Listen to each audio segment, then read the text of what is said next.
Која е мотото и идеологијата на која цела влада се води на састав Кришово? Защото на определено заклучува председател беше да приеме на Чемедаров, а тоа врши тај сега се што е мотото? Видете, разликата меѓу господинот Стево Пендаровски и Ѓорги Иванов и актуелната кандидатка од страна на ВМРО ДПМН е многу јасна. Нема голема разлика меѓу она што се нарекува Ѓорги Иванов како председател и господјата Силјановска. А има огромна разлика меѓу нив двајцата и Стево Пендаровски. Ние, како што кажав, избравме за кандидат за председател прогресивен лик, кој што ќе ги обедини сите прогресивни сили, сите демократски сили, ќе гледа напред и ќе води државата кон Европската унија и НАТО. Каков тип на кампања би воделе во овој случај, веќе ги споменувате Силјановска и Иванов, дали тоа значи дека кампањата ќе концентрирате во форма на напади кон противникот или имате некаков друг план? Апсолутно не. Почитувани Стево Пендаровски влегува како апсолутен фаворит во оваа кампања. Ние како една широка, голема, огромна коалиција која што застана зад неговата кандидатура, ќе водиме мирна, принципиелна и достоинствена кампања која што ќе обезбеди сигурна и гарантирана победа на предстојните претседателски избори. Сите ние како партии имаме обврска да обезбедиме мирни, слободни, фер и демократски избори. Ве уверувам и како шеф на изборниот штаб дека тоа ќе биде сигурно случај. Што имаше коалицијски партнер Буј, зошто до 2014 не беше добро, мислам дека коалицијата што говорите, а сега Искрено да ви кажам, тие причини најдламенски не ги знам. Најверојатно одговорот треба да се најде во Демократската унија за интеграција, меѓутоа претпоставувам дека следеле одредени принципи со тогашната коалиција. Меѓутоа дури и тогаш, исто како и сега, јас сум убеден дека знаеле дека Стево Пендаровски е многу подобар кандидат и од Ѓорги Иванов, но и од актуелната кандидатка на ВМРО ДПМН.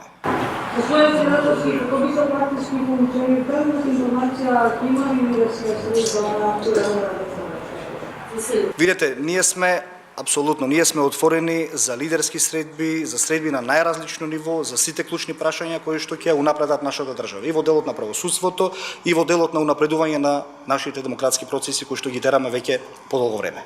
има шанси за отстапки во некои делови од законот за јавно обвинителство? Искрено да ви кажам, секоја отстапка која што алудира на избегнување на демократските процеси и правната држава нема да биде прифатена. Сите останати технички аспекти или они аспекти кои што ќе ги подобрат законите и процесите, апсолутно е дека ќе бидат прифатени. Отворени ли сте за враќањето на опозицијата за јавен обвинител по предлог на опозицијата? Видете, прво сакам да се направи една разлика околу номинацијата за предлогот на избор на јавен обвинител од страна на опозицијата. Тоа многу јасно, недвосмислено и стриктно беше предложено уште во изборната програма 2016 година од страна на Социјалдемократскиот сојуз на Македонија и коалиционите партнери. И ние ќе го возможиме тоа. Меѓутоа, од која опозиција? Сигурно не од актуелната опозиција која што се уште го штити криминалот и сигурно не од опозицијата против чии први луѓе од партијата се уште се возат низа на сериозни постапки за кривични дела.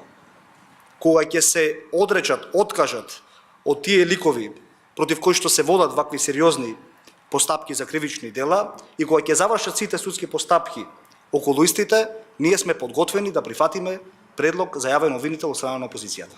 Господине Красовски, уште едно лично прашање за коментар. Знаете дека господинот премиерот Зоран Заев повика морална одговорност за повлекување на пребивањето на роднините.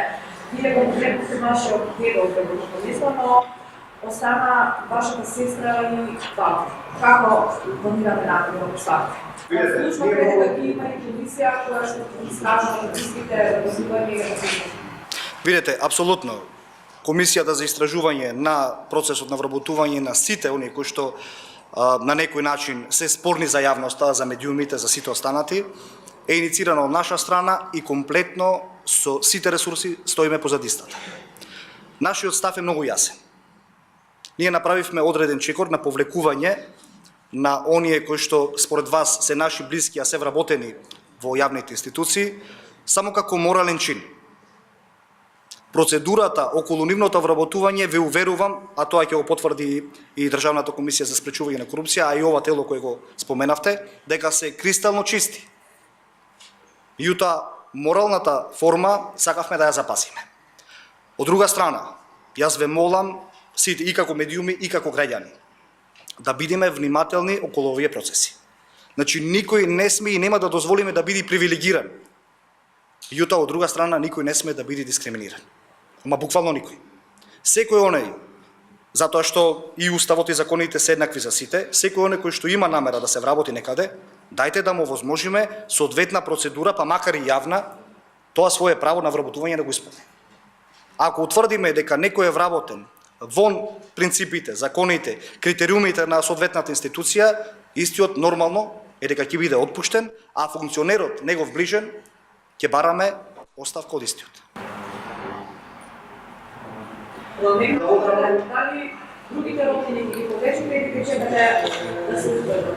Мојот одговор беше многу јасен, кристално чист и мислам дека сите ги добија клучните информации во однос на оваа тема. Уште едно прашање за специјално развитие. Како долго очекувате од независната практична Како долго очекувате од независната група од трудово договорување во случај се јавно? Од особите пратеници, како и од страна на сите останати.